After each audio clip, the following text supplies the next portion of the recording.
స్నానము అంటే కేవలముగా ఏదో శరీరాన్ని రుద్దుకుని శరీరాన్ని బాగా ఉంచుకోవడానికి చేసేది మాత్రమే కాదు. స్నానము 6 రకములైనటువంటి ప్రయోజనముల కొరకు 6 విధములుగా చేస్తారు అని చెప్పింది వేదం.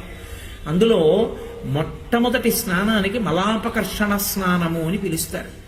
రెండవ స్నానాన్ని క్రియాంగ స్నానము అని పిలుస్తారు. మూడవ స్నానాన్ని క్రియాస్నానము అని పిలుస్తారు. 4వ స్నానాన్ని కామ్య స్నానము, 5 తీర్థ స్నానము, 6 నైమిత్తిక స్నానము అని స్నానము 6 రకాలుగా చేస్తారు. 6 రకాలుగా అంటే నా ఉద్దేశ్యం 6 సార్లు చెయ్యమని కాదు, స్నానము 6 విధములై ఉంటుంది. స్నానము అన్న మాటకి యథార్థమైన అర్థం నిలబడి నీళ్లు పోసుకొనుట కాదు. మనం వేరు పాత్రలోని నీరు తీసి పోసుకోకూడదు. మజ్జనం, మజ్జనం అంటే శరీరము మునక వేయాలి. అంటే దాని అర్థం ఏమిటి? నదీ తీరమునందు నువ్వు ఉండి నదిలో స్నానం చెయ్యి అని అర్థం. అథవా చెరువులోనో ఏట్లోనో స్నానం చెయ్యమని.